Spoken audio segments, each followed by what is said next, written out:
আমাদের মেয়েদের সবচেয়ে বড় উইকনেস হলো আমরা ছেলেদের মতো করে ভাবতে পারি না। না, সবসময় পরিবেশ পরিস্থিতি এর জন্য দায়ী নয়, আমাদের ভাবনাটাও দায়ী। একটা ছেলে একটা মেয়েকে প্রাইজ হিসেবে চেজ করে, 100% এফোর্ট দেয় এবং তাকে বিয়ে করে। বিয়ে করার পর কিন্তু তার ফ্যামিলি, তার রিলেটিভস, তার সমস্ত ধরনের ফ্রেন্ডসদের সাথে কানেক্টেড থাকে, সব কিছু ব্যালেন্স করে চালায়।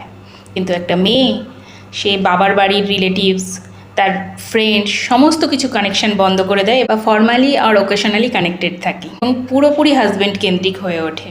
তার সাজ সজ্জা চলন বলন সমস্ত কিছু কম্প্রোমাইজিং শুরু করে দেয়। সব ক্ষেত্রে যে বাধ্য হয় এমনটা নয়। হাজব্যান্ড যখন সামনে প্রেজেন্ট থাকে তখন আমরা তার কথা ভাবি, যখন প্রেজেন্ট থাকে না তখনও আমরা তার কথা ভাবি। আমরা যখন ঝগড়া করে সারাদিন কাঁদি, ওরা তখন দিব্যি বন্ধুদের সঙ্গে আড্ডা দেয় বা নাক ডেকে ঘুমোয়। কোনো ইমোশনই ওরা বয়ে বেড়ায় না।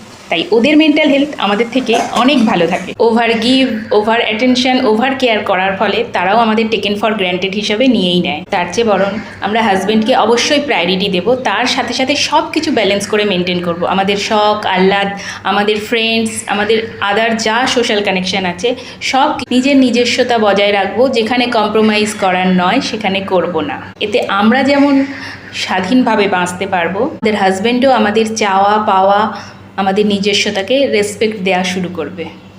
টাটা।